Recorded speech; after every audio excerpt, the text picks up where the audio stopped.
I'm Dr. Viola Nila Nyakato, Senior Lecturer at Mbarara University of Science and Technology.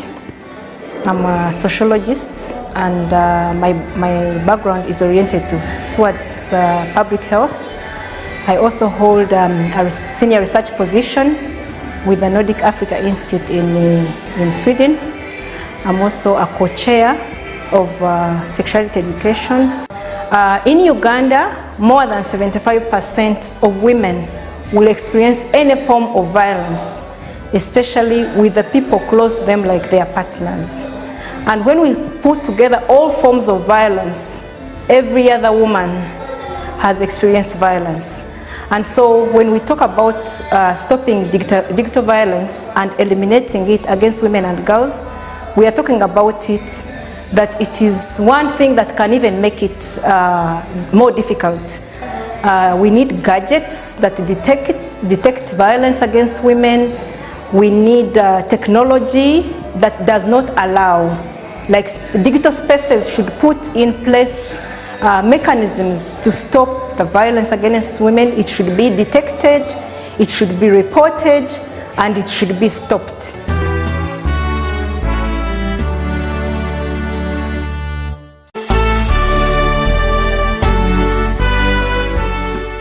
As you might know, the era of digital communication is upon us. Unfortunately, the adoption to these tools has brought with it a number of undesirable practices. One of those amongst very many is digital violence. So digital violence are acts that are done using digital technology that result into physical, psychological, social, and financial harm. And also because of the use of technology, there is a lot of anonymity in spreading them. Women and girls usually are at the wrong side of this digital violence as victims. And we think that it is time for us to stand up and promote a culture of respect, a culture of responsible use of technology, and zero tolerance to digital violence. And everyone has a role to play in ensuring that there is a safe digital environment where everyone, including the girls and women, are able to communicate and thrive without fear.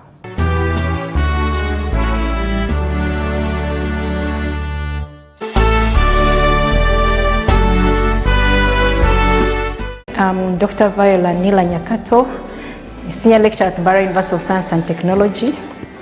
I'm a sociologist, and my background is oriented towards public health. I also hold a senior research position with the Nordic Africa Institute in Sweden. I'm also a co-chair of sexuality education. In Uganda, more than 75% of women will experience any form of violence, especially with the people close to them like their partners. And when we put together all forms of violence, every other woman has experienced violence. And so when we talk about stopping digital violence and eliminating it against women and girls, we are talking about it that it is one thing that can even make it more difficult. We need gadgets that detect violence against women. We need technology that does not allow, like digital spaces should put in place mechanisms to stop the violence against women. It should be detected, it should be reported, and it should be stopped.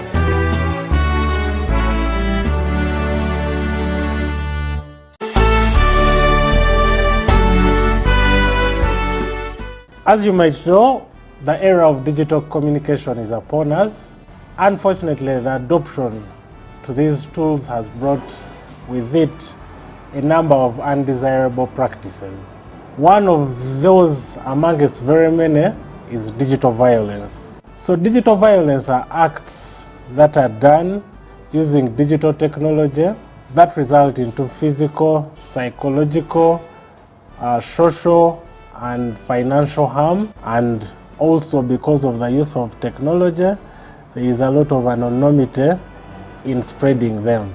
Women and girls usually are at the wrong side of this digital violence as victims. And we think that it is time for us to stand up and promote a culture of respect, a culture of responsible use of technology and zero tolerance to digital violence. And everyone has a role to play in ensuring that there is a safe digital environment where everyone, including the girls and women, are able to communicate and thrive without fear.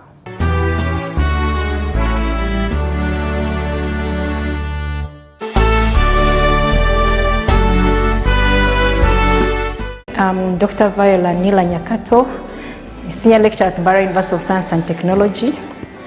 I'm a sociologist and And also because of the use of technology, there is a lot of anonymity in spreading them. Women and girls usually are at the wrong side of this digital violence as victims. And we think that it is time for us to stand up and promote a culture of respect, a culture of responsible use of technology and zero tolerance to digital violence. And everyone has a role to play in ensuring that there is a safe digital environment where everyone, including the girls and women, are able to communicate and thrive without fear.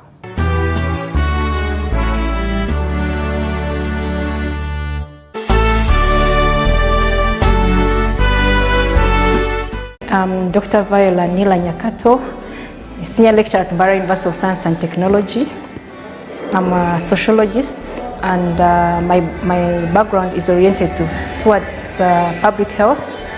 I also hold a senior research position with the Nordic Africa Institute in Sweden. I'm also a co-chair of sexuality education. In Uganda, more than 75% of women will experience any form of violence, especially with the people close to them like their partners. And when we put together all forms of violence, every other woman has experienced violence. And so when we talk about stopping digital violence and eliminating it against women and girls, we are talking about it, that it is one thing that can even make it more difficult. We need gadgets that detect violence against women. We need technology that does not allow, like digital spaces should put in place mechanisms to stop the violence against women. It should be detected, it should be reported, and it should be stopped.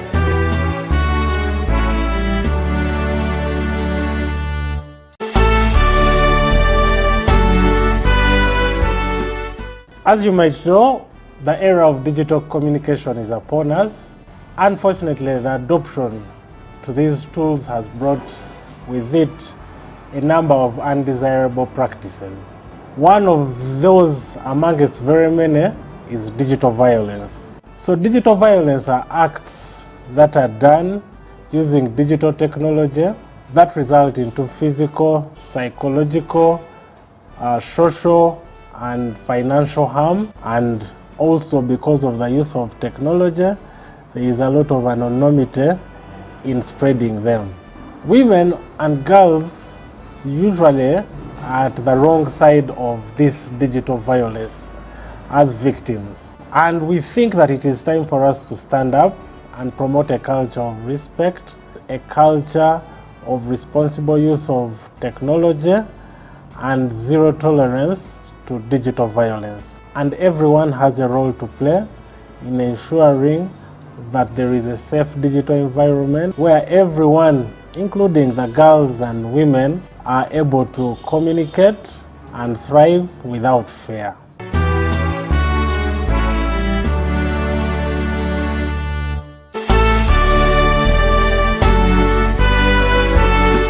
I'm Dr. Viola Nila Nyakato, Senior Lecturer at Mbarara University of Science and Technology.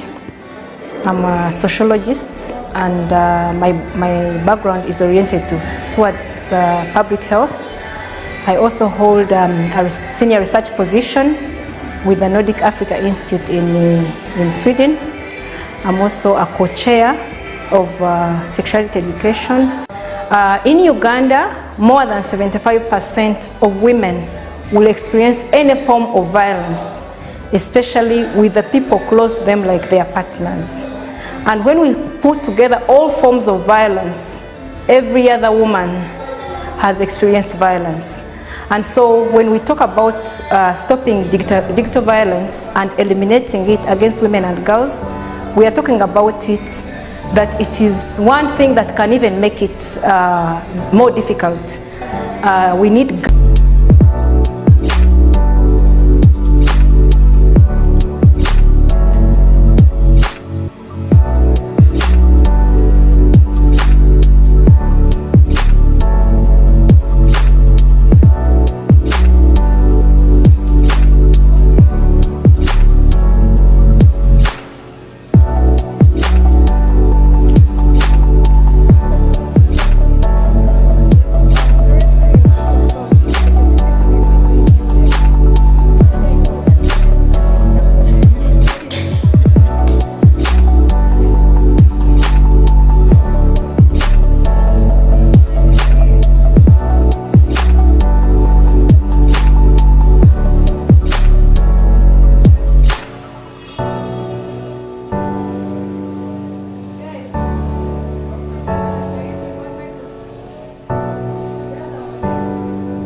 Hello everyone, a good morning to us all, to the people that I'm with here and to the people that are watching us live.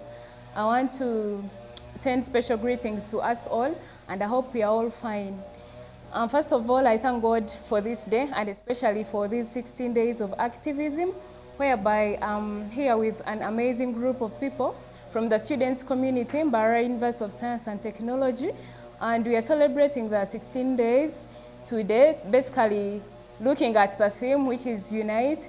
to end digital violence against women and girls, whereby here at Mbarara University, we are also joining efforts, putting up hands to end this digital violence against women and girls. We are doing this internationally because all the other people have celebrated all these days, the 16 days of activism, and basically aiming at ending violence against women and girls, looking at human rights, social justice, and equality.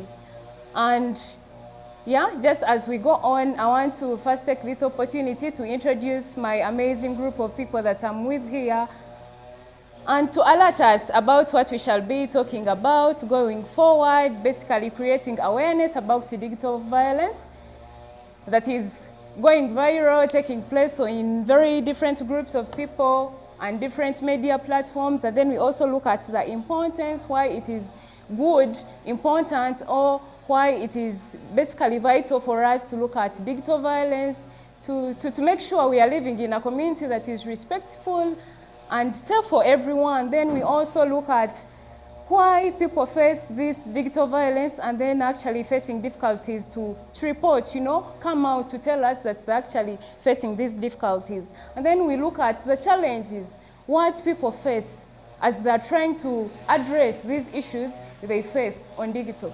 We realize that now we are in this technology or digital era whereby people use a lot of technology. It is, yes, important, and we embrace that. However, people have started to misuse it.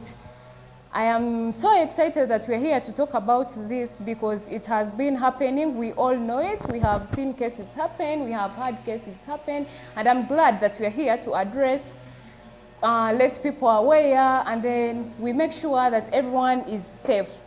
So as I introduce my amazing group of people that I'm with here, to begin with, my name is Natulinda Penlop, the 37th Minister of Gender and Guidance at Mbarara University of Science and Technology. And I want to welcome everyone here for taking part in this discussion that we are going to start. And to the people that are watching us live, I thank them so much for subscribing and then watching us as we go on with the discussion. I want to welcome my other fellows to first introduce themselves, and then we give in our messages that we have. Thank you so much, the Minister of Gender. By the name, I'm Nakaita Tender Brittany, the 37th Prime Minister. And today we are adding our voice onto the 16 days of activism with our theme, Unite to End Digital Violence Against Women and Girls. We have the different forms of the digital violence, and to start with, we can have the sharing of intimate images without any other person's consent via digital or via media, and also affect someone emotionally, as we can as well listen to other colleagues. Thank you. My name is Arinda Jina Sheila, the Minister of Student Affairs. As we talk, our theme is Unite to End Digital Violence Against Women and Girls. And for our form, we have different forms. We have impersonation. This is the form of digital violence where someone pretends to be another person. For example, someone creates an Instagram account, you posting someone's images and using their name. Wow. Thank you very much. I want to take special thanks to the Dean of Students and the Minister of Gender, Honorable Minister Penolo, for hosting us today. Yes, my name is Pande Nasa Shafik. I'm the GRC Secretary Biological, and I'm happy to be here on this great cause because this is an international campaign. Today, we are emphasizing on digital violence under the gender-based violence. We look at digital violence as a perspective in that it is a harm that happens through any digital technology.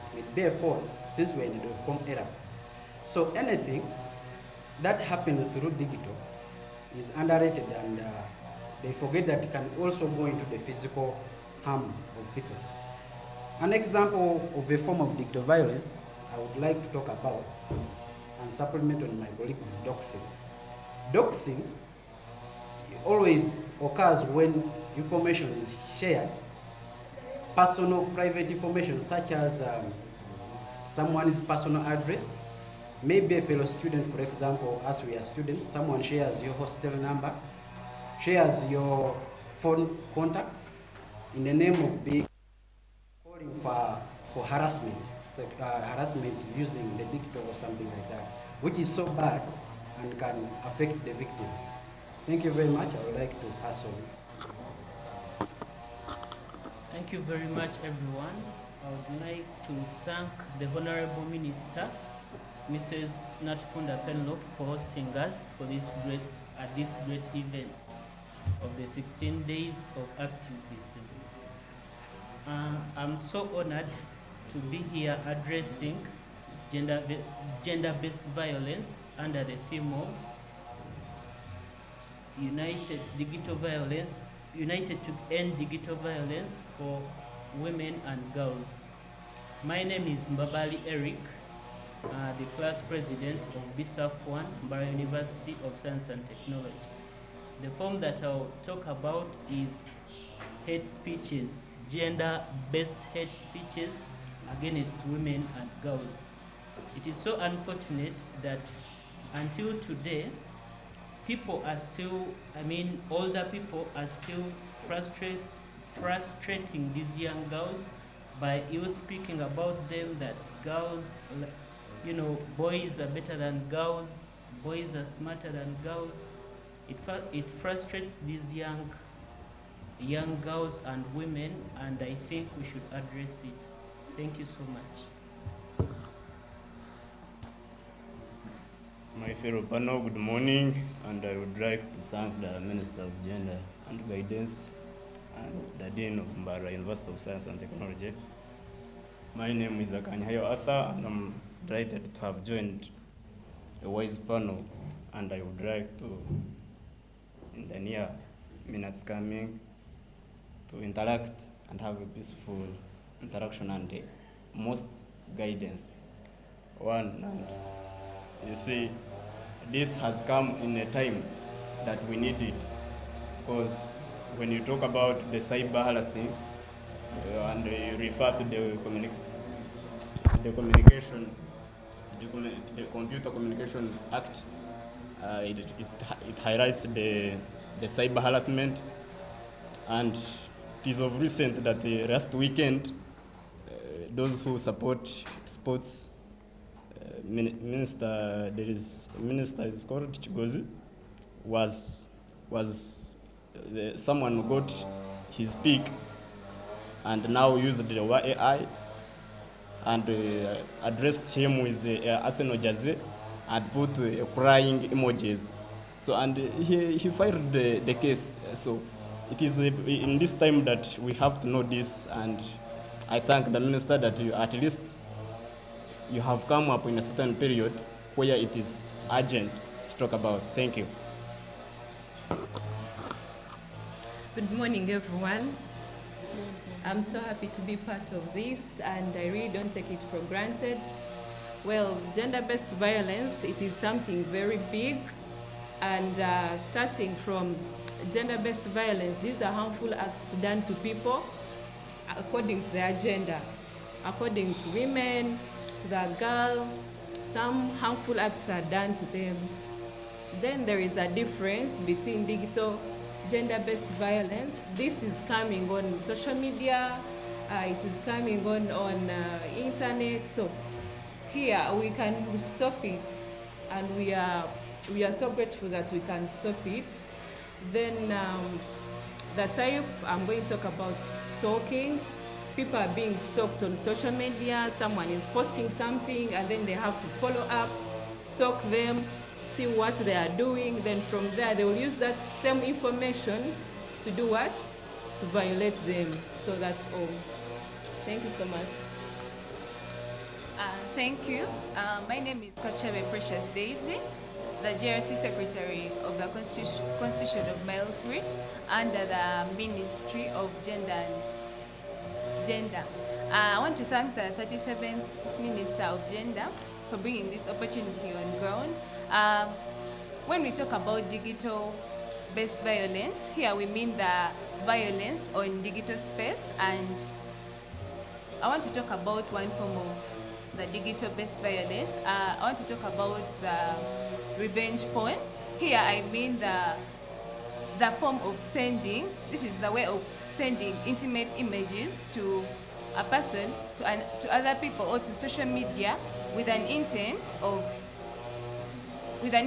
harming or doing anything to the person who sent the images. Here I want to take a good example of people in relationships, a boyfriend and a girlfriend. Let's take a good example of where they are having a video chat, or where they had a chat and the boyfriend tells the girlfriend to send her nudes to him, or they're in a video chat and the boyfriend is screen recording the girlfriend. Let's say she's posting her nudes, and that person, and there has to be, let's say there is a breakup or a heartbreak, and that person has to do something like revenge. So the boyfriend has to send the nudes in a way of revenging to the girl. So we have to look for the way of how to stop that. Thank you. Good morning to everyone. My name is Prem Samtaire, the Minister of ICT. And apart from that, I love, how should I call it? I love seeing women lead. I love seeing women breaking chains of all those violence, and seeing women move a step. So back to today's topic of 16 days of activism. I'm grateful that the Minister of Gender organized this event and tackling digital violence against all women and girls. So what is digital violence? It all starts with a phone, internet, and then a malicious intent. If someone wants to do something, as long as they have internet connection, they can access all social media channels, and then they do whatever they want to do. One of the forms is people giving those funny comments on social media. Well, this might be something that appears as fun to people who are reading the comments, scrolling through, giving reactions, but the person that is being abused, the victim, it can lead to psychological harm, because there are some people who are so emotionally sensitive. So this comment you've given to someone, let's say a video or like a photo, there's a way it affects someone's health. And in that context, it is also a form of digital violence. I think we shall be sharing much more in the minutes to come. Thank you. Good morning, everyone. My name is Tukwatire Fadida. I'm glad to be here as we join hands to celebrate and also act in these 16 days of activism as we fight against the gender-based violence, especially among girls and women. Yeah. So we have another form of digital violence, which is called digital blackmail, where someone can access, let's say, images, text, or anything about someone else. Maybe it can be through trust as friends, or hacking, or any other unauthorized access. But then, afterwards, the person threatens the survivor or the owner, the person whose images are to be shared, threatens them and tells them, if you don't do this, I'm going to release the images. If you don't do that, I'm going to make sure I destroy your name, of course, to the public. Yeah, which is very bad for the people as they affect them mentally. It can affect, for example, girls, if they are students, their academic performance, and their future opportunities. Thank you.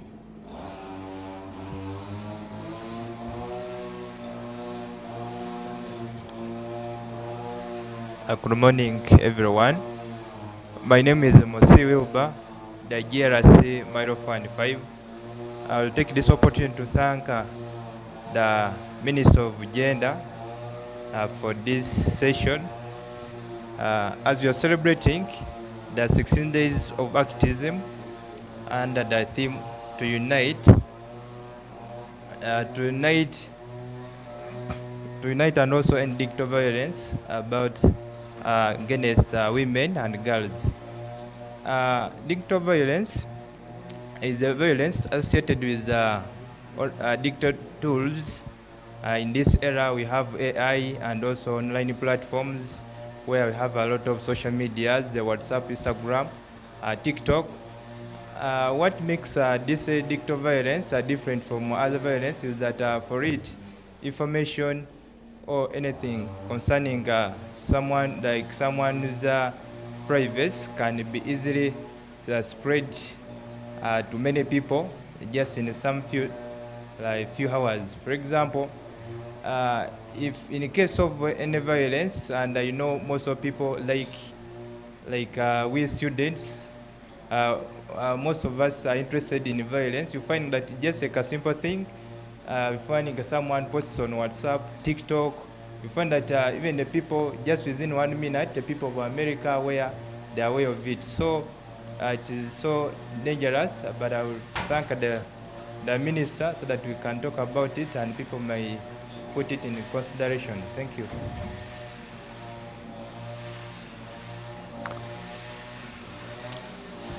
Our dear media team, our dear senior madam, my fellows, good morning to you all. My name is Bemba Andrew, and I am the GRC Pharmaceutical Sciences. So first of all, I'm so glad to be part of this team, and basically we are to discuss about the 16 days of activism against gender-based violence, and then we also look at how can we unite such that we can end the digital violence that has become a prevalence globally. So the 16 days of activism, I was here as you were talking, one of our viewers was like, what do you mean by 16 days of activism? So from my response, I was like, the 16 days of activism, this came up after globally, different nations had came up and they saw something like violence against women and the girl child. This is something that has become a prevalence in the country, so and global at large. So the 16 days of activism, basically the world always celebrates this from the 25th of November up to the 10th of December. And from that timeline, I think we are within the range. So an indication that we are doing the right thing in the right time. So what could be digital violence? Digital violence, this is something that has been supported by internet. So in short, it could be technology facilitated violence. So we are seeing mobile phones coming up. As you know, we are in this era of technology, internet, mobile phones, talk of the ICT. So all that kind of information has been dropped through internet. So digital violence, you can just describe it as the technology facilitated violence, an indication that we are using very many forms of platforms to go against this gender of women. So one of the examples of digital violence, you can talk of deepfakes. Deepfakes, as you can listen to the word deep, so it is something that requires a lot of knowledge. It has gone deep. And then fake, something that is not real or it's not valid. So deepfakes, you can talk of using AI. You are using artificial intelligence to create some fake images. You are creating audios or videos. An indication you are trying to impersonate someone's action, someone's face, or someone's voice. And this, if it is done to a lady, for example, I formulate an image of a naked person. I'm sorry to say this. I formulate an image of a naked person, but then on the face, I try to edit a face of one person from another account and then joining it onto a body of another person. So after spreading it on the internet, that is something that will harass this real person and even the person that has been affected after. So that's what I can talk about digital violence, and we shall be discussing more. Thank you. Thank you very much, speakers. My name is Rebecca Rafat, and I'm the class president, BBA1.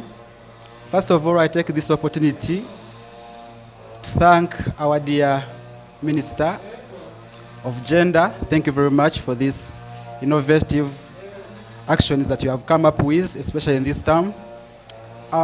I'm also glad to be part of this team talking about the 16 days of activism to end digital gender-based violence, especially against women or girls. Digital violence is a kind of an abuse, okay, any form of abuse, harassment, or what, as my colleagues have talked about it. And there are several ways, several forms how violence has been escalating, especially in this escalating digital globalization era.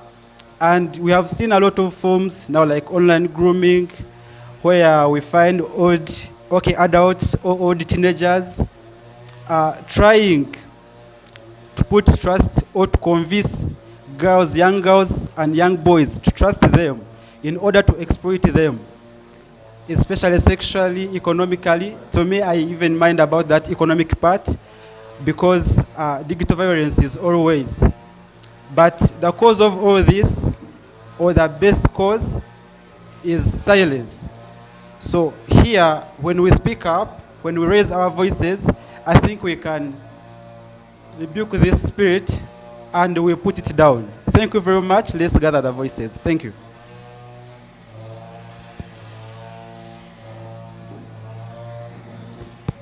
All right, I want to thank so much everyone for their insights, and most especially this part of bringing out or creating awareness, whereby we realize indeed these things have been happening, but some people have faced digital violence and have not actually realized, that it's violence, their rights are being tarnished, they're facing harm, they're facing all this. So I want to appreciate you so much for creating awareness and then informing people about different forms of being violated while using these media platforms, while using technology, or all forms.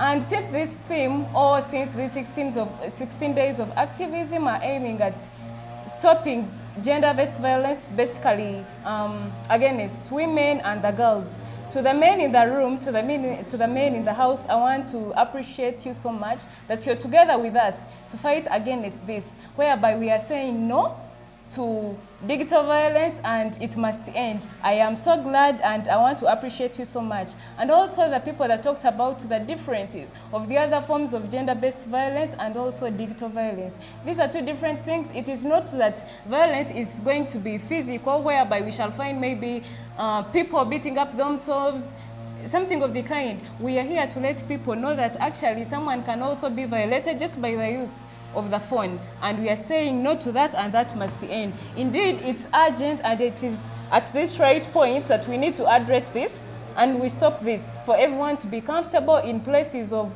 residence where everyone stays, or at the workplace while people are using their phones, all sorts of media and all different forms of technology. So I'm so glad, and again to the men in the house, for the fact that you have come up to speak against all these that are happening on the women.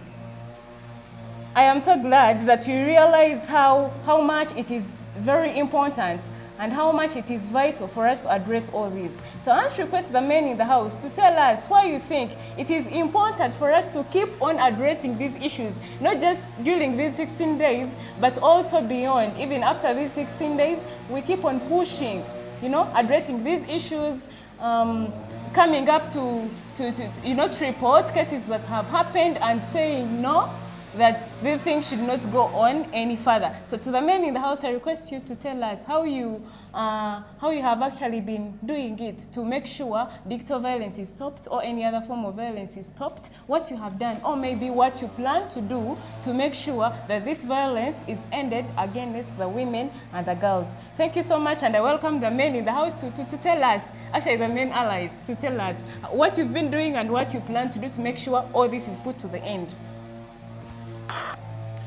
Wow. Thank you very much once again, Honorable Minister. I'm still very humbled to be here. Your question is broad and needs wide knowledge. Indeed, I will need my fellow gentlemen to help me here, break it down.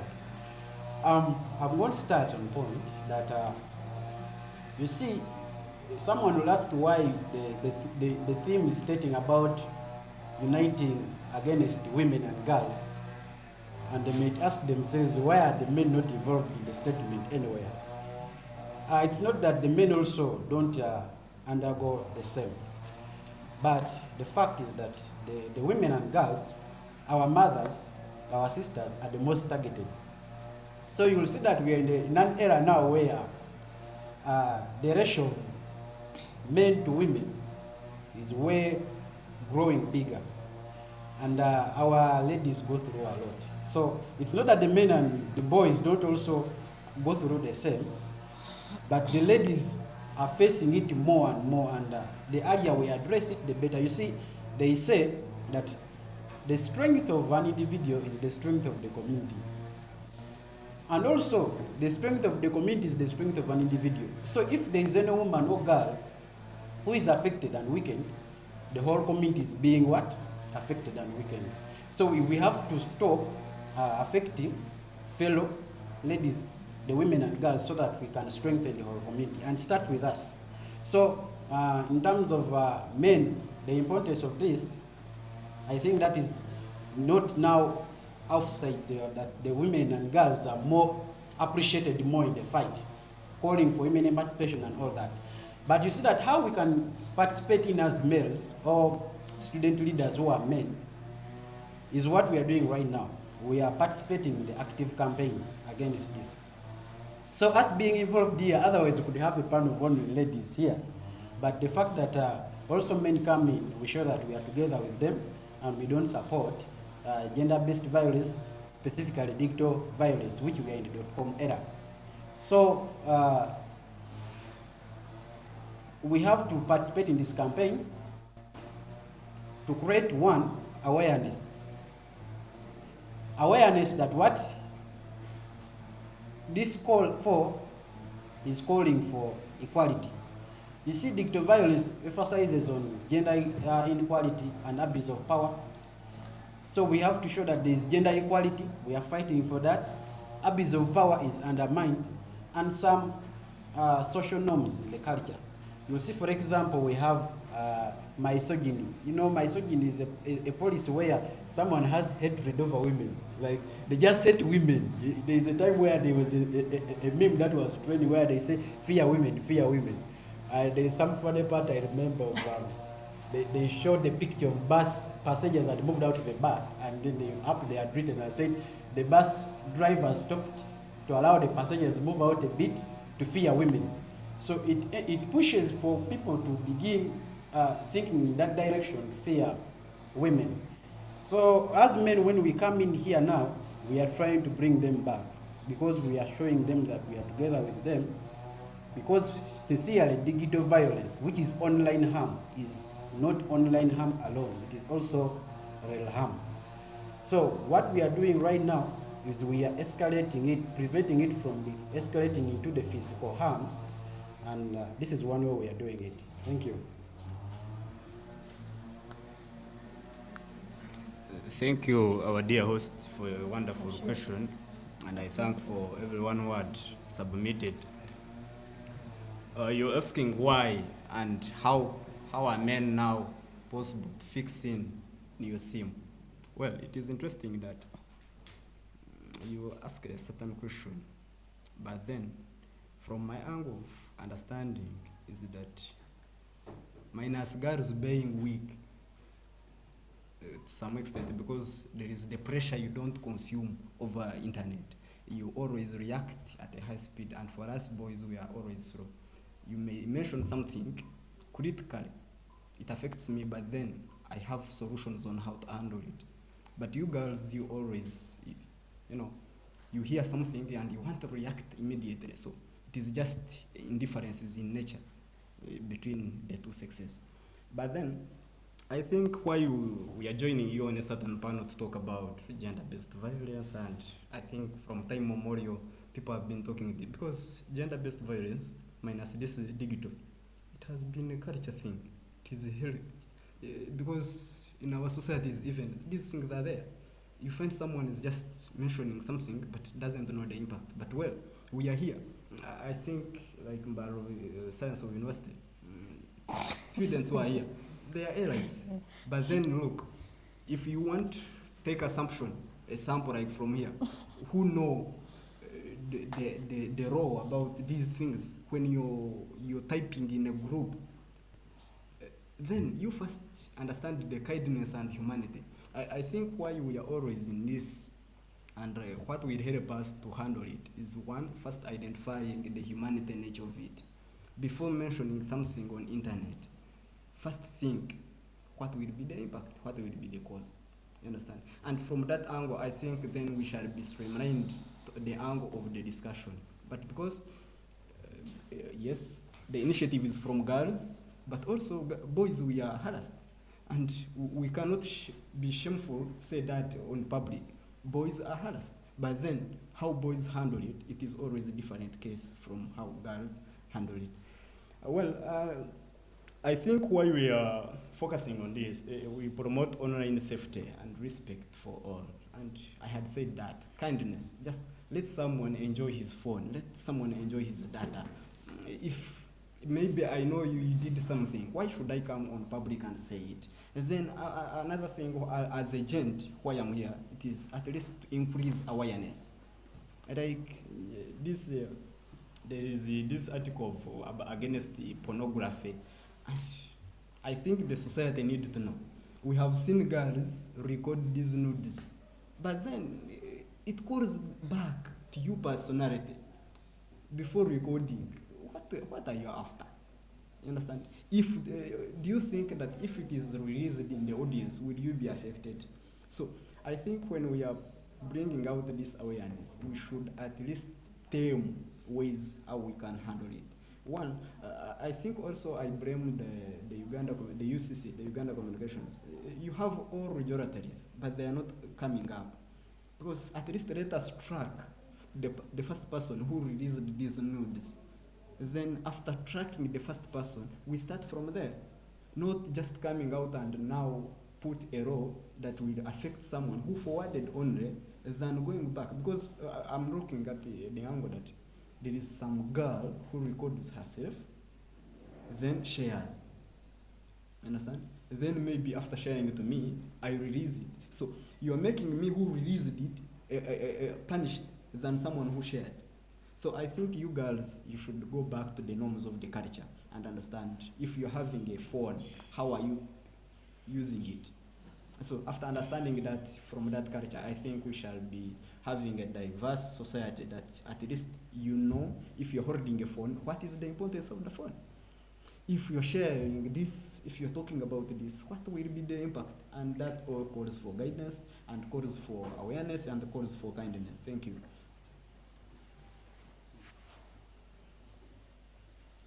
Okay, the reason why I'm here is not because I'm a man or I'm a boy.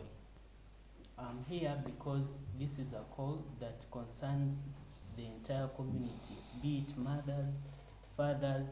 So we are here as students, and also to break the mentality of gender biases between women and men.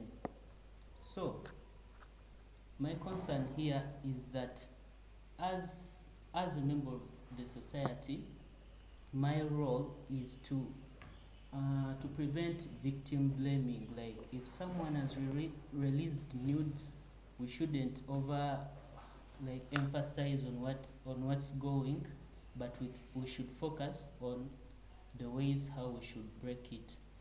Now, for example, there's a girl who released.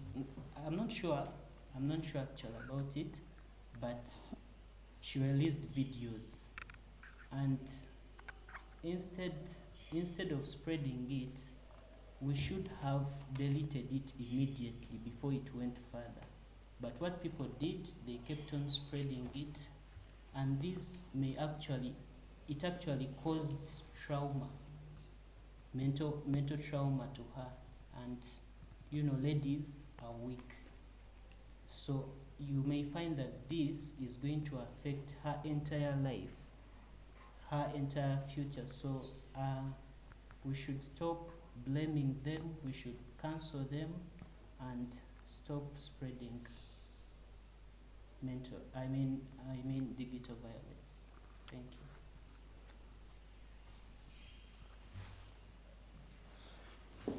you. Thank you very much once more, my colleagues, my fellow men in the house.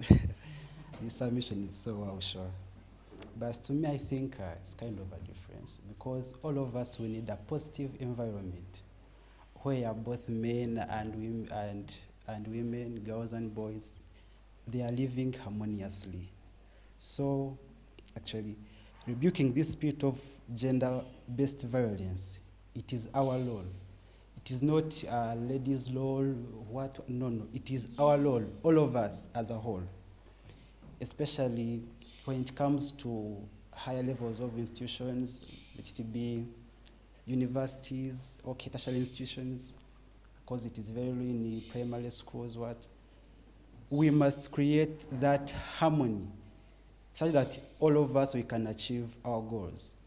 When we come up to environments where we live in, it is still our role to create harmony such that everyone lives a life he or she would wish to live in. So coming together with girls as we are here to stop or to talk against gender-based violences, it is not that we are so special, not really, but we are a few who are embraced to talk about this. And indeed, it is our role to talk about it. Thank you very much.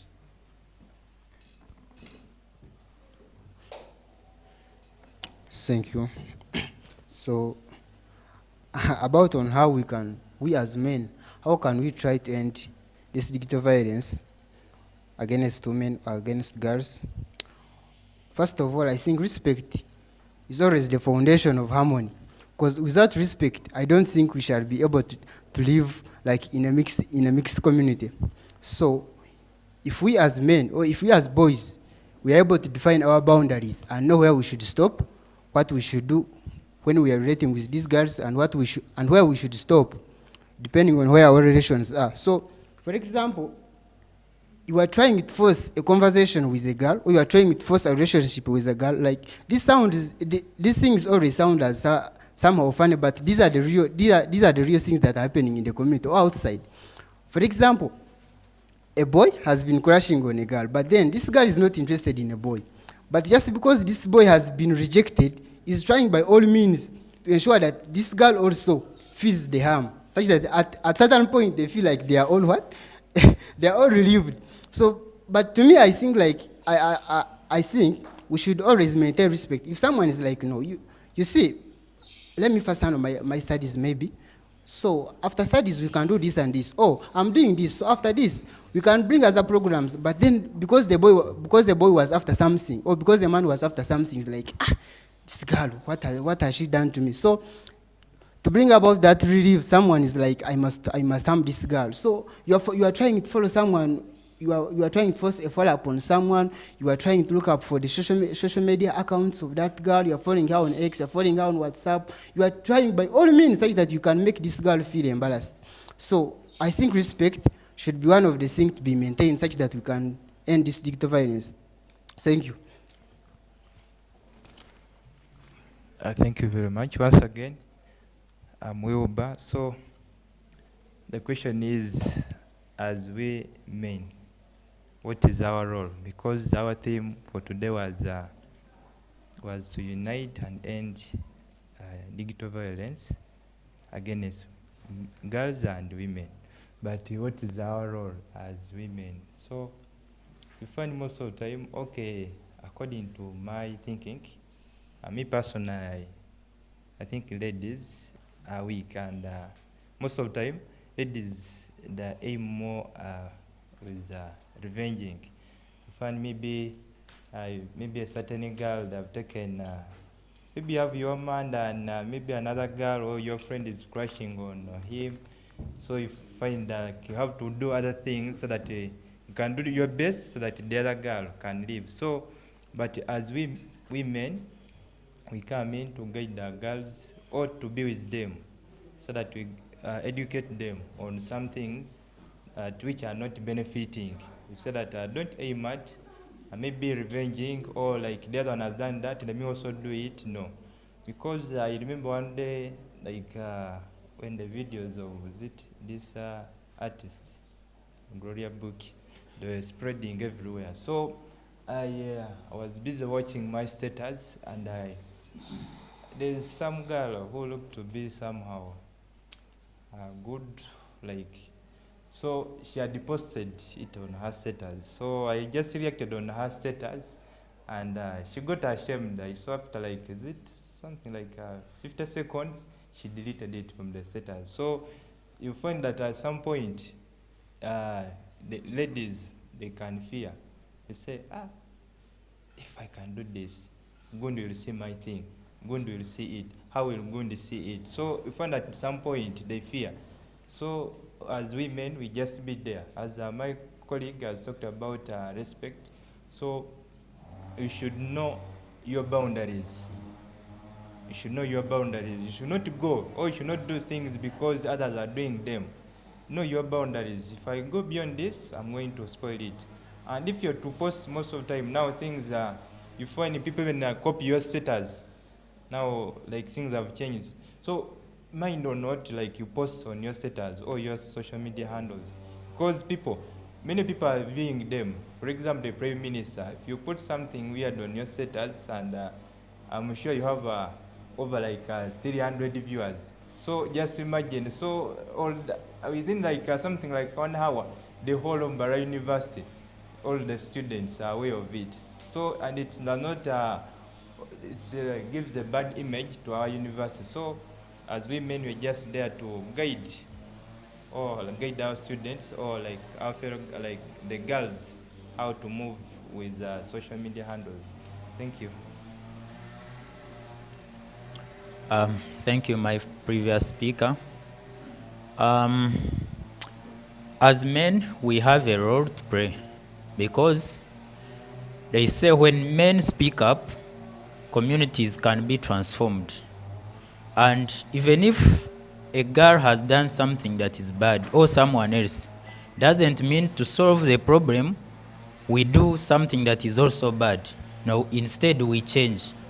So as men, we can change conversations in these different platforms.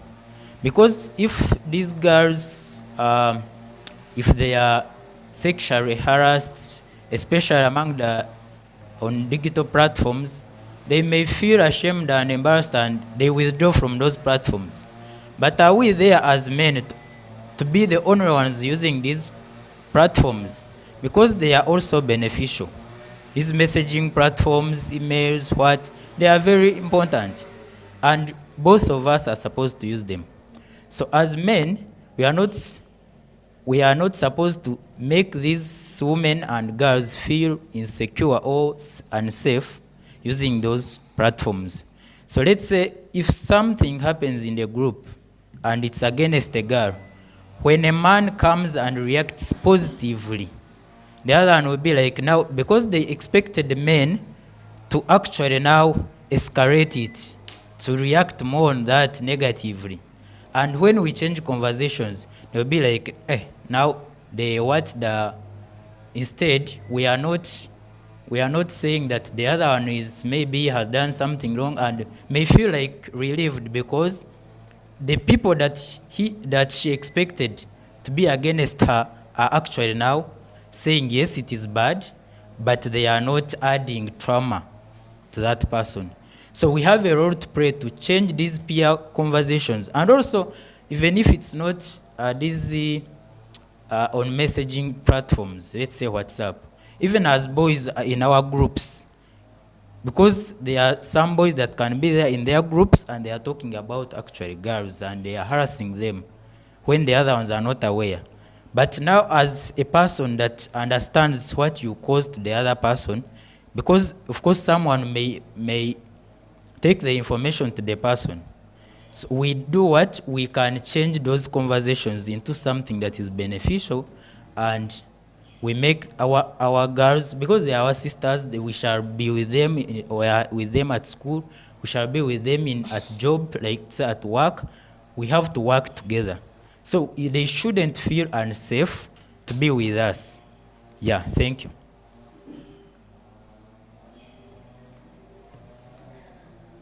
All right, great thanks to our dear men in the house.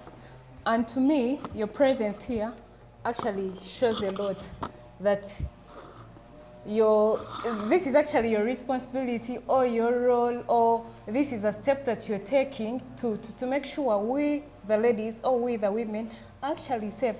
I want to appreciate you so much for all that you have spoken about, especially letting us know, guiding us, and also not blaming us, but letting us know of how everything actually comes to happen for we, the ladies, to be violated on digital platforms. Letting us know that if a lady actually gets their phone and then takes those nude pictures, nude videos, and then sending them to the other person, it's actually bad. So I want to thank you so much for bringing up all that, and most especially respect. You people talked about respect, how yes, me, the lady, if I respect myself, also the other people will respect me in the community. But I want to assure everyone that actually this person raising these nude photos and then the other person sharing does not only affect the person that has the person that has taken these pictures, but also the person that is sharing these nude pictures. You realize these days, while applying for these jobs outside there, you'll be okay, like people that are going to employ you will actually put up a measure to check what you have been sharing on social media, people that you have been talking to, the messages that you give out. So this is to let everyone know that actually digital violence will not affect the person that has taken these pictures, but this person that is also sharing them will affect them. And in any way, how does someone feel, I mean, sharing these nude photos or anything bad in very many platforms? I mean, if it is you, the person sharing them, how do you feel? The kindness, the empathy that everyone should have. And thanks so much the men for having that in their eyes and then knowing about it. And then telling us how to go about it when all that has happened. You realize there are very many consequences that come up after that. The stress, the psychological torture. Someone can even commit suicide. Like something that we're talking about, for example, it is a student. Like suddenly these nude photos are released or something bad is spoken about this person on WhatsApp platforms and all the other, technology something. You know how communication can go viral, especially using phones, especially using technology. And when communication is given out, it is irreversible. It is very hard to bring it out. When those bad pictures or bad videos are given out, shared in very many different groups, you will delete in this group, but some other person has already shared. So the role for men, just like they have told us, if something of the kind is actually brought up, delete before it's actually escalated, before it moves viral to all the other different platforms for this person to actually be embarrassed, face all that torture, face that stress.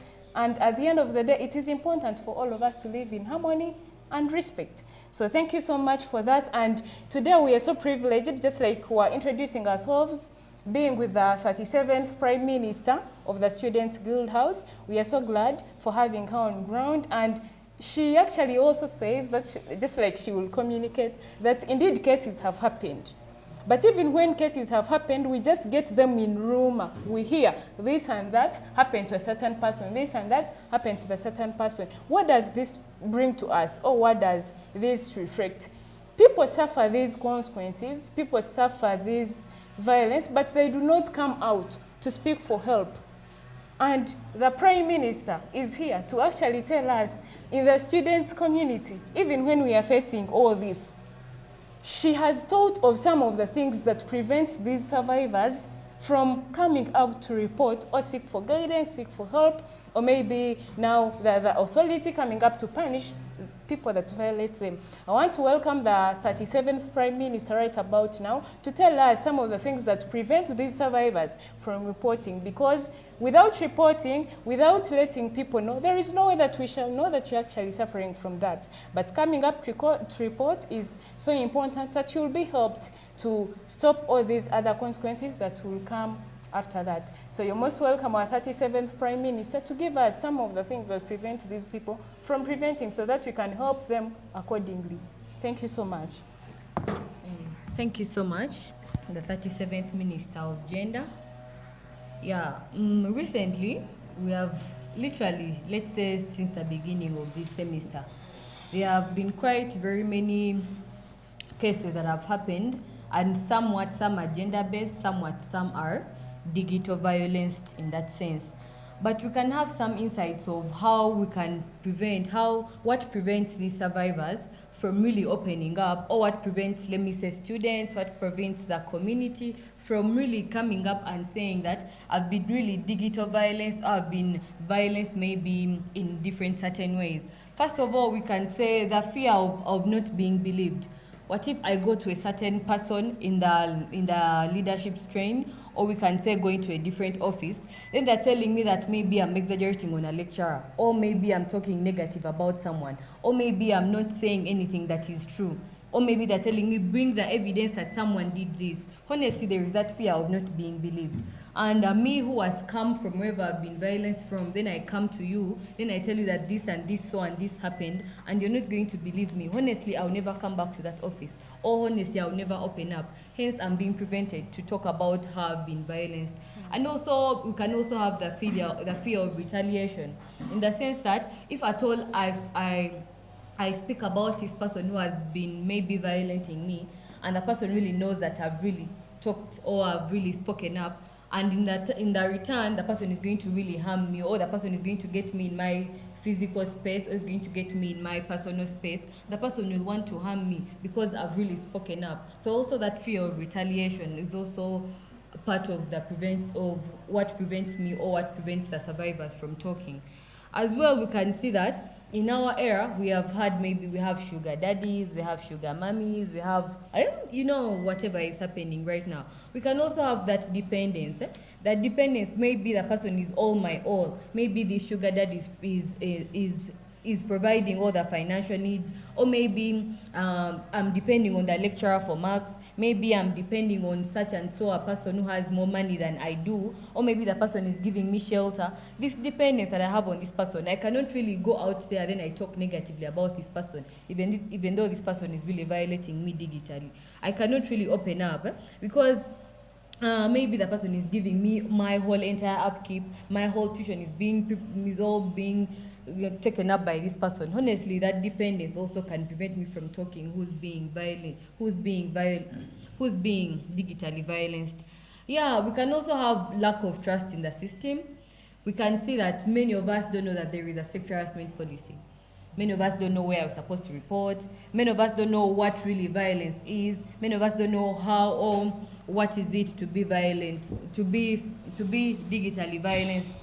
There is that lack of trust in the system. What if I report and there is nothing that has been done about it? Or maybe people have reported and people have reported about the same case, but nothing has been done about it. Honestly, me who has gotten the case that is fresh, I'm not going to speak out. I'm not going to really talk about this matter. Then we can also have the lack of knowledge. This lack of knowledge, we can see that some people don't know their leaders per se. Some people don't know where the dean of office is. The office of the dean is. Some people don't know where to report. Some people don't know these other forms of violence. Or maybe some people don't know where to report exactly. This lack of knowledge that I have, that I don't know honestly where to report, what are the different forms of violence, or what has happened, or this is really violenting me. I don't know all that knowledge. Honestly, I'm not going to speak out, or I will not know in the long run that I've been violenced and I can't know. Then we also have the shame. We have this thing of Banada Babatia, how will they see me when I talk? Really, how am I going to reach out in the community or in the student body that I've really talked out that such and such a person has done this to me? There is that shame that comes out. For example, we can see there is a socialite, I won't say the name, they had their stuff from the toilet and issues. So when they did that, she came out and she talked. So everyone was like, Neda, you don't have this, you don't have water, a lot of things happened. And there's that shame that came around. So she was like, I'll never tell Ugandans, I'll never be open to Ugandans anymore. Because there is that shame that came about with it. After her talking, and even after her talking, people didn't believe her. It was really a shame to her. And we can also see the stigma that comes around in the community. there is that stigma. For example, how people are going to see me, how people are going to perceive me, that maybe I was digitally violent. You know, these different cartoons that they are putting out, the AI cartoons, the person makes you dancing naked and all that. How are they going to see me? How are they going to perceive me in this environment or this community? Because of that stigma and the trauma that comes about after reporting. Honestly, I doubt that I can talk, if at all. If at all, I know that the moment I talk like this, there is going to be that psychological trauma. This as well can also be physical trauma. Then I lose all the senses that I have. Then I'd be like, oh my God, this is not me. I think these are some of the ways that prevent some people from opening up, per se, and to talk about their issues because of them being violated. Thank you so much. All right, thank you so much, our 37th Prime Minister. You've really done well, and it is true, we as leaders have actually gone deep to know why we just hear rumor of things are happening and people don't come out to speak. It is true, all that she has said is right. People fear because of the, the shame, how will people see me? But at the end of the day, we are saying it is you being violated, it is you being tortured, it is you passing through all that uncomfortable life. And we are calling people to action that regardless of all these that you may think about, the shame, all that uncomfort that you may have, please come up, speak so that you're helped to save souls, to save lives. I want to thank you so much, and I hope we continue following up cases and also guiding people so that they're aware of where to report, they're aware that there are policies that are actually guiding their rights, so that everyone is really included in the respectful environment. We have our gentleman at the back. He has something to say about what prevents people from reporting. You are most welcome to give in your submission.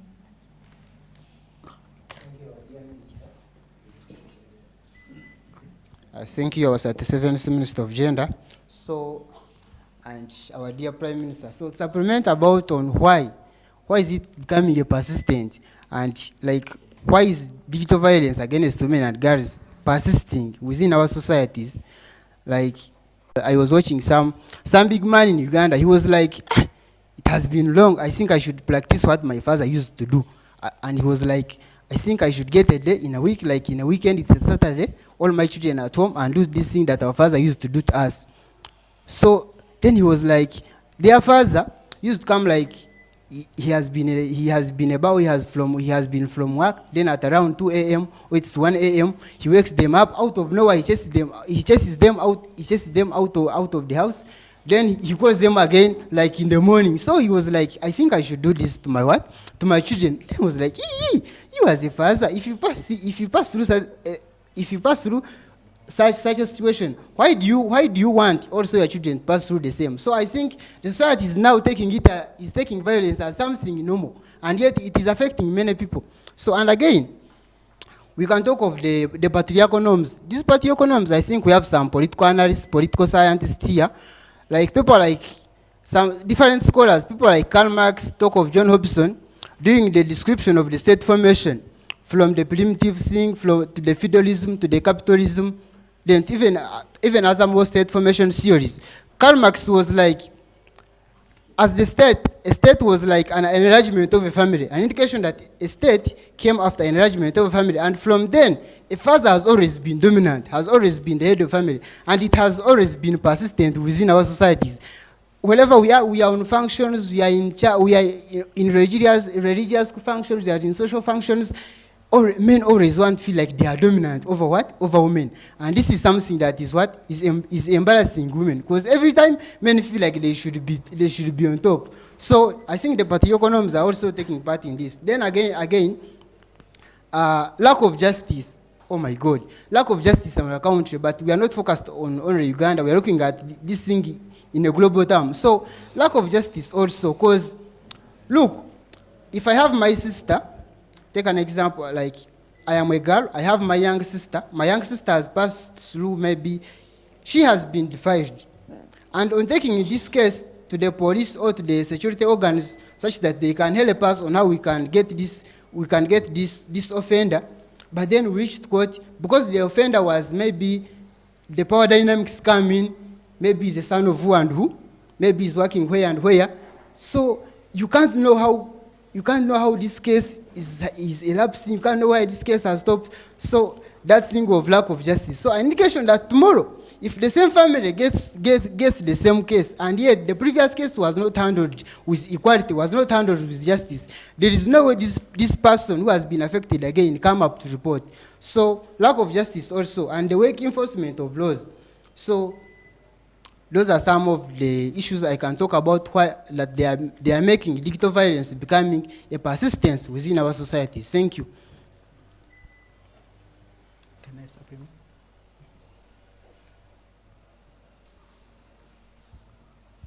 Thank you for everyone that has submitted on that topic.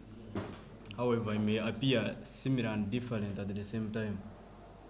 Well, everyone is talking, but now you have taken a side that maybe it's the problem to deal with men. Someone is mentioning, like Karl Marx, about the superstructure metaphors and the power struggles. They do not incur now in this topic, because gender-based violence does not deal with even politics. Please. The ministry from the student leaders, gender, and the university, that at least you're bringing up a society and you don't acknowledge that the society you are now handling is from a diverse culture. So I'm from my own culture, and this one is from the same culture, and maybe this one from different culture, and we have different norms and how we conduct the things. So I think it is a mandate of a university and the student leaders to unite and put awareness trained, maybe. At least let us know about these policies you are talking about. Because from outside, she mentions right that even someone doesn't know where to report, doesn't know even the office of the dean. So it is a leakage. Somewhere it is a gap. So, and we have to work on that. Then, also someone was talking about this thing of you're posting on social media, that is excitement. And there is no way we shall sit here and we regret the excitement. Even though you put awareness for over a year, excitement will still be excitement. I told you, these things are from a culture, that it is a heritage. Because if we had to discuss, where did this digital violence start from? You understand? It is not something that is African, because we are using these gadgets from outside.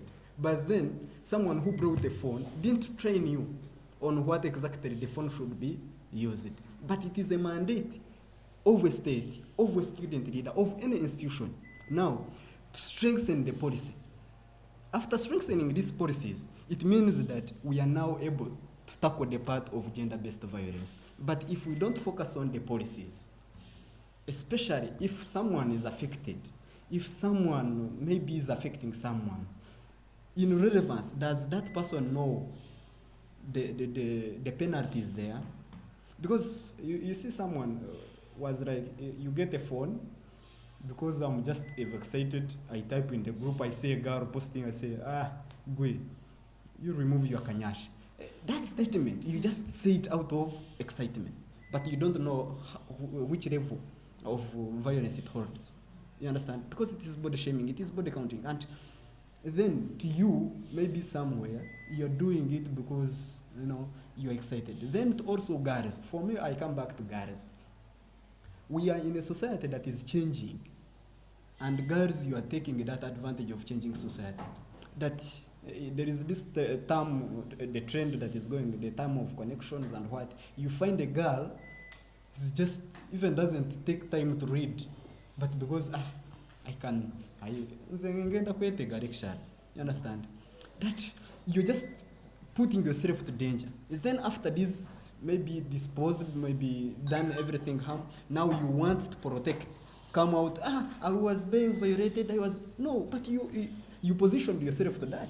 So after positioning yourself, then what should we come out and say that is gender-based violence? No. I think let us put policies that cut across to manage the offender and the offendee. Let us have these people weigh at the same scale. After understanding that even though a lecturer violates you in a way that, because in the court they say you bring the email, the videos, the screenshots for evidences. If you don't have them, then how can we come up to protect? I think let us follow the already established policies, and these policies and regulations, they will help us to cover up this matter of gender-based violence. However, it is hard to deal with because the changing society, the change of factor, it should be there. Because you guys, you're doing something that you have been on TikTok, you have seen a Muzungu maybe doing something, kissing in public, but then you have also tried to practice. That it is their culture, not your African culture. So after doing it, you should understand to now to withhold the effects that it will come with. So if you're trying to cope up with the Western culture, then weigh it with the African culture. After that, I think we shall be able to discuss the matter of gender-based violence. Thank you. I want to thank you so much, Honorable Arthur, for your good insights, and most especially when you talked about excitement, culture, policies. Yeah, that is the reason as why we are here, to let people know that yes, these policies are there and they must read and understand them. Offices where to report are there, and yes, they will be helped and guided. And then, so I want to thank you so much for the far we have. So I want to thank you so much for the far we have gone, and I want to request us to have a short break, and then we shall, come back. We shall resume. Yeah. Thank you so much.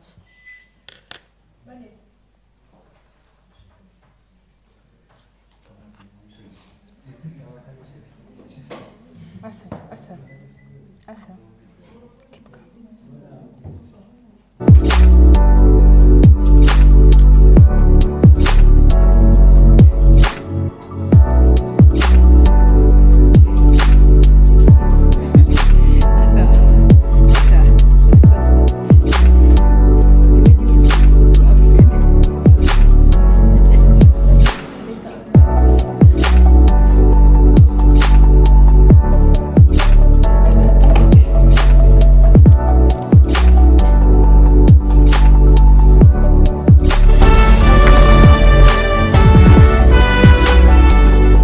As you might know, the era of digital communication is upon us. Unfortunately, the adoption to these tools has brought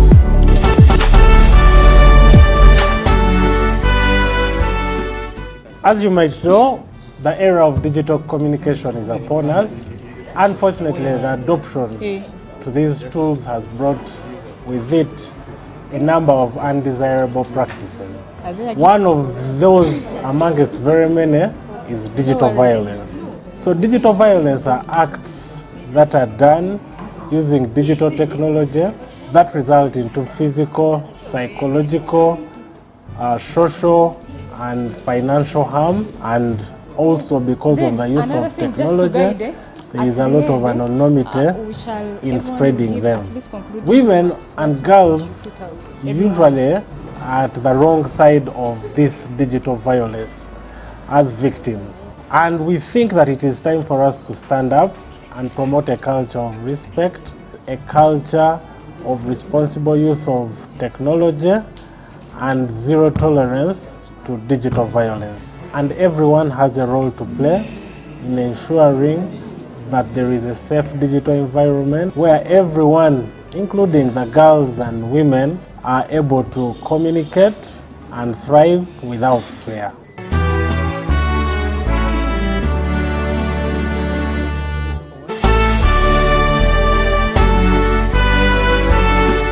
I'm Dr. Viola Nila Nyakato, Senior Lecturer at Mbara University of Science and Technology.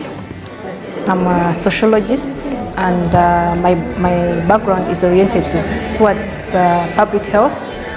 I also hold a senior research position with the Nordic Africa Institute in Sweden. I'm also a co-chair of sexuality education. In Uganda, more than 75% of women will experience any form of violence, especially with the people close to them like their partners. And when we put together all forms of violence, every other woman has experienced violence. And so when we talk about stopping digital violence and eliminating it against women and girls, we are talking about it, that it is one thing that can even make it more difficult. We need gadgets that detect violence against women. We need technology that does not allow, like digital spaces should put in place mechanisms to stop the violence against women. It should be detected, it should be reported, and it should be stopped.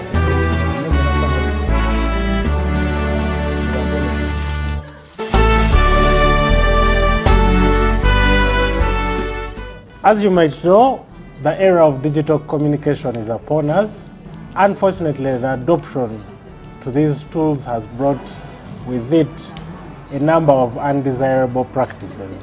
One of those amongst very many is digital violence. So digital violence are acts that are done using digital technology that result into physical, psychological, social, and financial harm, and also because of the use of technology, there is a lot of anonymity in spreading them. Women and girls usually are at the wrong side of this digital violence as victims. And we think that it is time for us to stand up and promote a culture of respect, a culture of responsible use of technology, and zero tolerance to digital violence. And everyone has a role to play in ensuring that there is a safe digital environment where everyone, including the girls and women, are able to communicate and thrive without fear.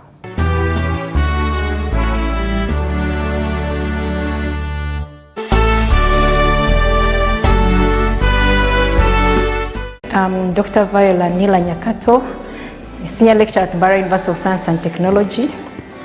I'm a sociologist, and my background is oriented towards public health. I also hold a senior research position with the Nordic Africa Institute in Sweden. I'm also a co-chair of sexuality education.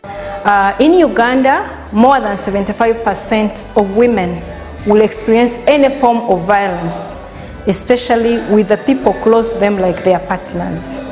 And when we put together all forms of violence, every other woman has experienced violence.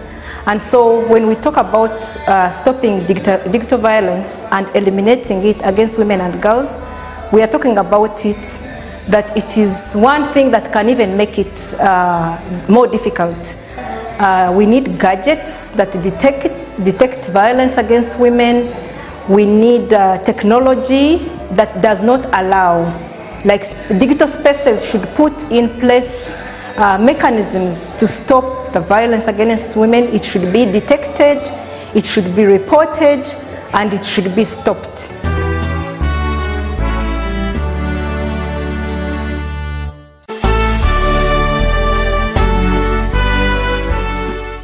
As you might know, the era of digital communication is upon us. Unfortunately, the adoption to these tools has brought with it a number of undesirable practices. One of those amongst very many is digital violence. So digital violence are acts that are done using digital technology that result into physical, psychological, social, and financial harm, and also because of the use of technology, there is a lot of anonymity in spreading them. Women and girls usually are at the wrong side of this digital violence as victims. And we think that it is time for us to stand up and promote a culture of respect, a culture of responsible use of technology, and zero tolerance to digital violence. And everyone has a role to play in ensuring that there is a safe digital environment where everyone, including the girls and women, are able to communicate and thrive without fear.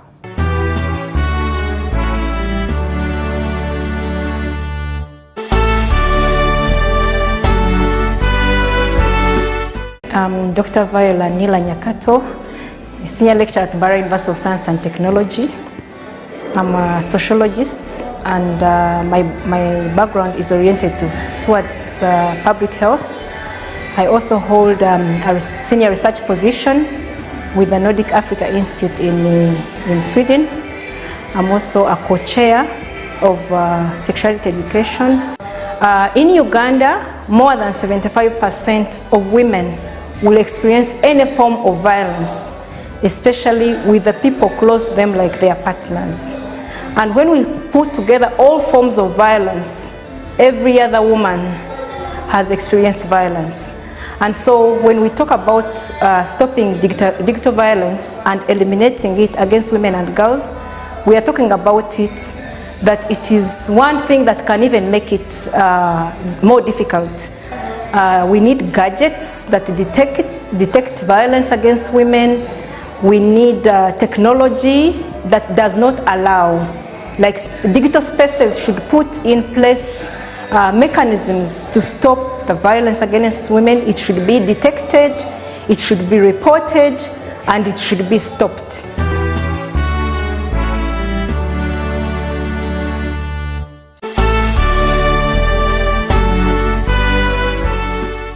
As you might know, the era of digital communication is upon us. Unfortunately, the adoption to these tools has brought with it a number of undesirable practices. One of those amongst very many is digital violence. So digital violence are acts that are done using digital technology that result into physical, psychological, social, and financial harm. And also because of the use of technology, there is a lot of anonymity in spreading them.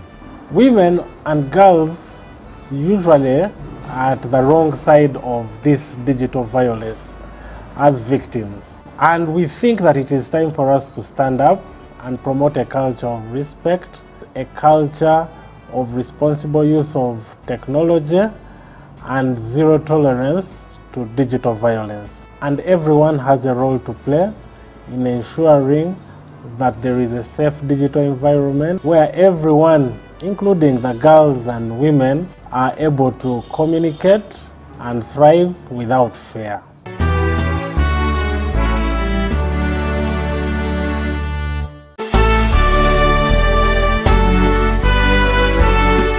I'm Dr. Viola Nila Nyakato, Senior Lecturer at Mbara University of Science and Technology. I'm a sociologist, and my background is oriented towards public health. I also hold a senior research position with the Nordic Africa Institute in Sweden. I'm also a co-chair of sexuality education. In Uganda, more than 75% of women will experience any form of violence, especially with the people close to them like their partners. And when we put together all forms of violence, every other woman has experienced violence. And so when we talk about stopping digital violence and eliminating it against women and girls, we are talking about it, that it is one thing that can even make it more difficult. We need gadgets that detect violence against women. We need technology that does not allow, like digital spaces should put in place mechanisms to stop the violence against women. It should be detected, it should be reported, and it should be stopped.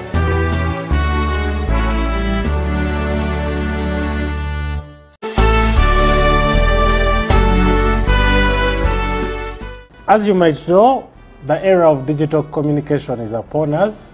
Unfortunately, the adoption to these tools has brought with it a number of undesirable practices. One of those amongst very many is digital violence. So digital violence are acts that are done using digital technology that result into physical, psychological, social, and financial harm. And also because of the use of technology, there is a lot of anonymity in spreading them.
do the same thing again to get different results. So you have to change.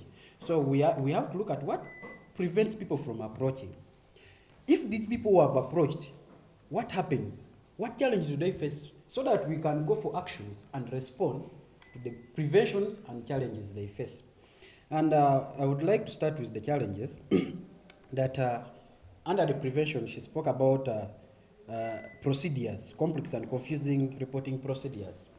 You'll find a student does not know, for example, at Mbarara University where we are. Personally, I've also, me being a leader, I've experienced, I've gone through the experience of fellow students telling me what they are going through. And I've also seen, me personally being a student, I've seen it, the digital violence, I've also had it, and I've witnessed it. But you'll find that students face a challenge of they don't know where to report, and they don't know who will handle, and they are not even sure what will happen if I do so. So that's one of the challenges. A student can come out and speak, but to who? To who? Yes, we might be reporting, but who's going to handle it? You'll find that every different office has its own different responsibility, and they're also not sure that they will handle the what? The issue of digital violence. Talk about the issue of where students, we are in our age where we are the naive age. A lot can happen. People are looking for celebrity life. Some people are looking at it through the bad way. And believe me or not, the perpetrator always, the problem, the one who spreads this, the criminal is always often known. A known person, may it be a partner, may it be a friend, even a family member. So the challenges we face is who to report, and also if we report, is there going to be confidentiality? If a student comes out and speaks out that, you know what, when I went to visit a male friend in the name of a discussion, something happened. Beyond that, he closed the room and something happened. Is it going to be confidential? That is one of also the challenges. The other challenge is that lack of clear evidence, as my fellow honorable spoke about, honorable right? Clear evidence, when you are taken to court, the court will ask you for clear evidence. Show us the emails and what and all that. If you don't have them, then it will go to another challenge of the victim being blamed. They will look at the victim and say, why, what were you doing there? And maybe you want to spoil someone's name. You will see that they can ask the victim that, why were you dressing like that? For example, I also remember my fellow honorable here was telling me that if a girl shares, he used his own example, shares me a video, and then I share it. Why did you share the video at the first time? For us, what we should call for, we shouldn't blame the girl, because the girl is doing it maybe because of love. What we could call for is, why are we sharing the video? Us also, if I've shared you the video, ma'am, a lady, I've shared you the video, why are you forwarding it? And if I forwarded it, the other hand that is going to receive it in the group, what are you going to respond? Yes? Are you also going to share it first, or you're going to delete it or attack the person who has shared it against that? So one of the challenges we also find is the victim being blamed. We have to support the victims. So the student may come up and report, but the victim is blamed instead. The other challenge is ignorance. People may not know that these things happen and they can be solved. So we as a university, under the administrators, the staff, and us, the student leaders, I think it would be okay if we put in line something that guides and eliminates ignorance. At least guides the students to know that this happens. For example, I want to thank the Mbarara University of Science and Technology that as you enter into the main gate there is a big poster they put. It is a poster. It has "Say No to Sexual Harassment," which now clearly states that once someone gets through the main gate, they see it "Say No to Sexual Harassment." So ignorance is eliminated in that way. Then you will see that another challenge people can face is pressure, cultural and family pressure. Victims can be ostracized sometimes. They fear that you may report something and they say to protect your dignity, keep quiet. You better keep quiet. Because when you speak, people will look at you, you feel like humiliated. So they can say, just to prevent, to protect your name, you better keep quiet. Or they say, let's handle it privately than publicly. And we have seen it. My fellow honorables can remember. There was a certain saga, which I don't want to go into deep into. It happened. Yeah? And fellow leaders were seriously emphasizing that let's handle it privately. Even fellow leaders who wanted to know, we may not know how the matter ended. So in that way, the challenges that we can also find is that people may not even know, may not have a transparent communication, transparent, to show that if I report, transparent communication, the results there, has the perpetrator or the guy, has he been handled? In most cases, lack of transparency, you'll find the issue diffuses somewhere, and it encourages, because we all know that silence instead is protecting the abuser. Also, look at another challenge of power imbalance.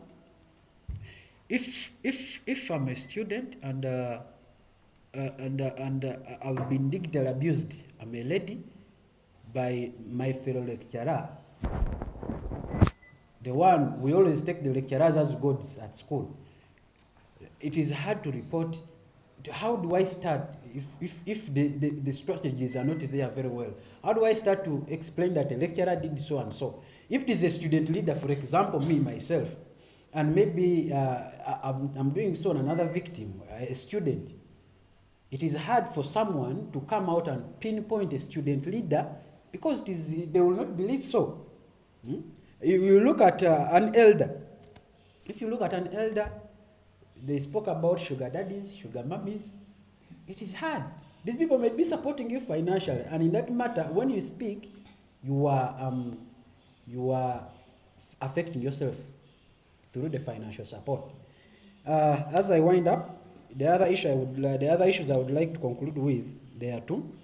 The one of retaliation. A student may come out without fear of retaliation, and she approaches to speak out, but she faces a challenge of retaliation. What is retaliation?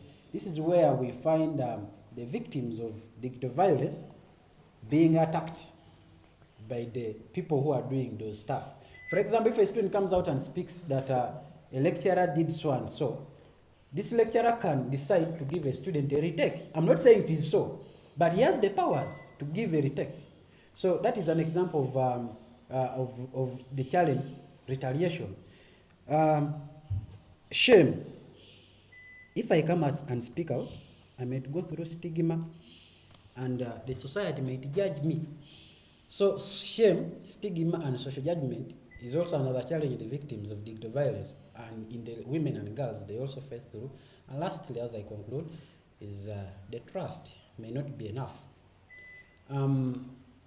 Trust is and also confidentiality. Student can speak out, but can you withdraw? Can you withdraw and stand with the information the student has portrayed before you, or for your sake, before exposing it to other people? Lack of trust, and the results going to be attained if the student speaks out. So that's what I can talk about among the other challenges. And yeah, surely let's unite to fight digital violence amongst the women and girls. Thank you. Thank you so much, Honorable Pande, for ushering out those challenges that survivors face while they are going through the process of reporting. You hinted at a point that touched my mind so much, confidentiality. It hits so hard when someone really is going through a lot. They're trying to approach someone, and I mean, they find the information out there. First of all, able to actually feel safe and helped. So getting to the end of our discussion today, and as we conclude, I want to, to welcome each one of us, everyone, to at least give a message to people outside there, as we're in these days of, 16 days of activism, under our theme, Unite to End Digital Violence Against Women and Ladies. What do you speak out? What do you want to tell people? What can they do? What has been done and they don't need to, do it again? Really, what do you have to tell the public? I want to welcome each one of us in the order in which we are seated, and then we give out something to the public. Thank you so much, and I welcome the person that is right next to me. Thank you so much for the different insights that we have had, starting from that first point of us bringing up what is digital violence, the different forms, the problems, the preventions, and name it. As to me, since this is the call of action to end the digital violence, we can say that let us really bring this awareness to the different student body, the different communities, the different, let me say, the different in respect that as well we can go with our mission, which is to unite to end digital violence with women and girls. Thank you so much. Looking at the structural reforms, confidential is key. A clear confidential gender-based violence reporting pathway. However, it is one to revive the culture.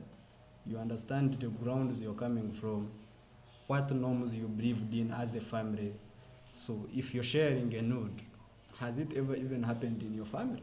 So let us go back to the drawing board and understand exactly what is needed of you. Then and what I can advise is acceptance. Yes, no is an answer. And using the online platforms to go and make revenge on someone, it's really not proper. If I'm to give an example, someone asks you out to shun your name. About was exciting to listen to us is let's see the of reducing on our excitement, because some of us, or most of us, do excitement. It is just to be stress-free, or it's just like part of your happiness. Reducing it, because you are just sending those videos, those screenshots anyhow.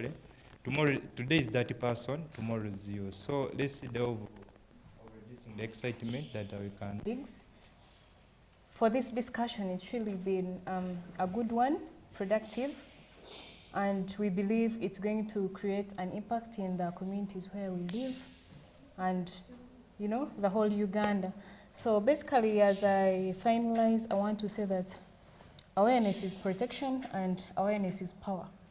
When you're aware of what is happening, you know where to begin from. And then my colleague talked about silence protects the abuser, but speaking out protects the survivor. When you speak out, you're protected. If you do not speak out, you're instead giving grounds for the abuser to still go on and do more violence. So another thing is that if it is not yours, do not share it. In this, I mean, consent is key. Do not share something where you do not have consent. If it is not your information, if it is not, you do not have authority about it, do not share it before you get consent from the owner. And another thing is that safety matters, both online and offline. We must be safe, we must be respected, and also we must respect the other people. Then the other thing is healing begins with someone feeling believed. That empathy of if someone has come for help from you, if someone has come for counseling from you, feel with them what they feel and then protect them. Then another thing is that activism also begins with us. Let us be leaders. Let us try to fight hard to end the things. After all, it all begins with us. So finally, I want to thank everyone in a special way for coming through. I know we are students, the semester has ended. Most probably would have wanted to, go home, be with our parents, but at least we waited a little longer to have this event happen. And I want to thank you so much in a special way. You have really represented, bigger numbers of people, and I want us to be voices. As we move out of here, let us not keep this information to ourselves. Let us spread it out there so that our mission is actually achieved. And then also my special thanks go to the 37th Guild House for actually working together with the Dean of Students Office to always bring up, such things to create awareness, help people so that everything goes on well. So Students Office, we appreciate you so much, and we feel blessed being at Mbarara University of Science and Technology. And finally, I also want to thank the whole university at large. the students community, the staff, all the stakeholders, you know, for putting up efforts to make sure Mbarara University is the best place to live in. So thank you so much, everyone, and it's really been great. This time has not been and guidance, and succeed we must. So I also want to welcome a representative from the Dean of Students Office to at least give us a word. Yeah.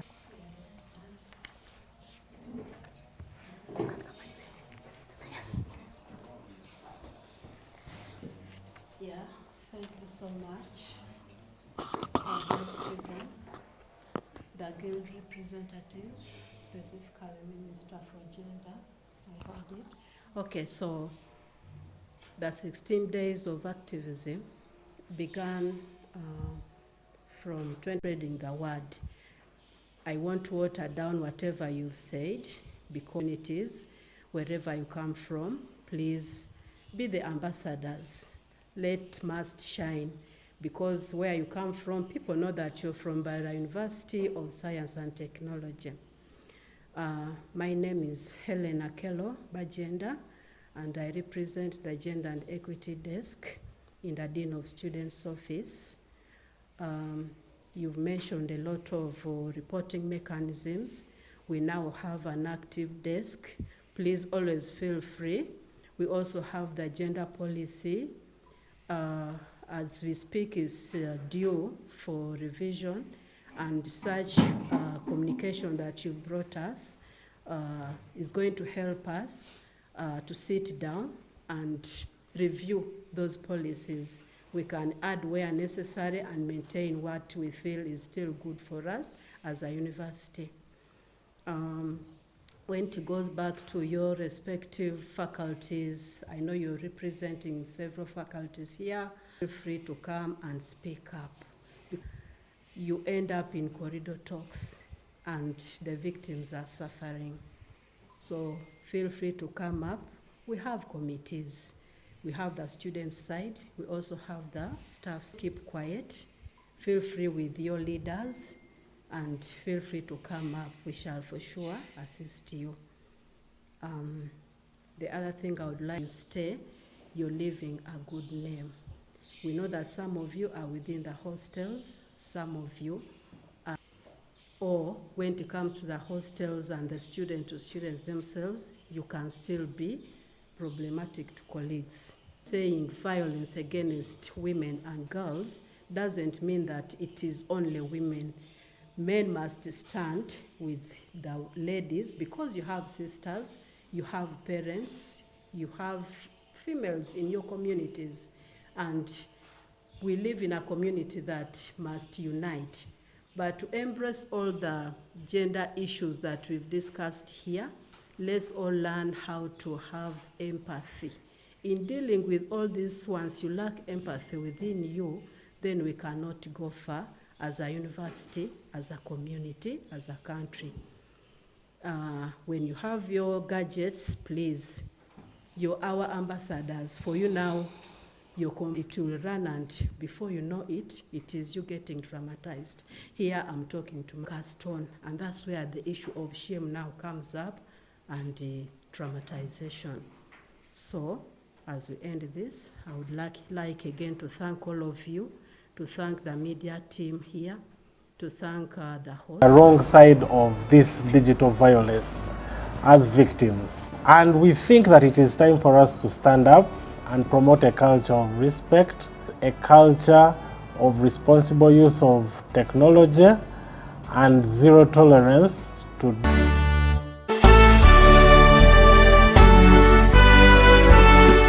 I'm Dr. Viola Nila Nyakato, Senior Lecturer at Mbarara University of Science and Technology.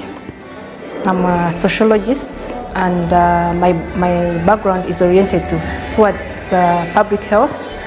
I also hold a senior research position with the Nordic Africa Institute in Sweden. More than 25% of women will experience any form of violence, especially with the people close to them, like their partners. And when we put together all forms of violence, every other woman has experienced violence.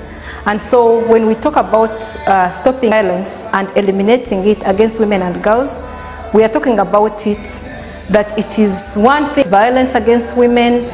We need technology that does not allow, like digital spaces should put in place mechanisms to stop the violence against women. It should be detected, it should be reported, and it should be stopped.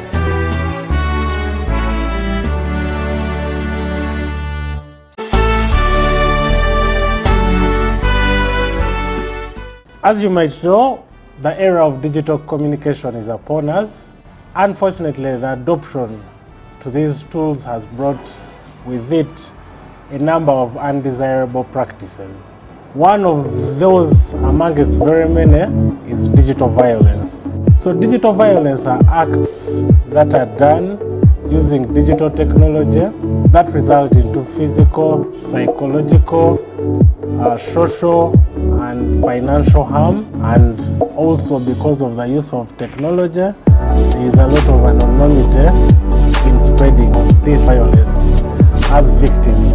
And we think that it is time for us to stand up and promote a culture of respect, a culture of responsible use of technology, and zero tolerance to digital violence. And everyone has a role to play in ensuring that there is a safe digital environment where everyone, including the girls and women, are able to thrive without fear.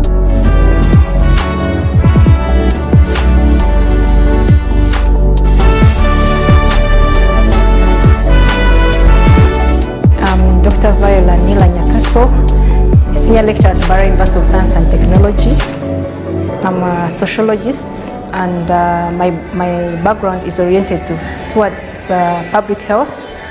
I also hold a senior research position with the Nordic Africa Institute in Uganda. More than 75% of women will experience any form of violence, especially with the people close to them, like their partners. And when we put together all forms of violence, every other woman has experienced violence.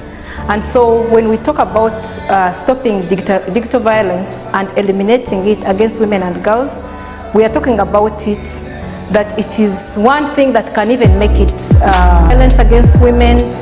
We need technology that does not allow, like digital spaces should put in place mechanisms to stop the violence against women. It should be detected, it should be reported, and it should be stopped.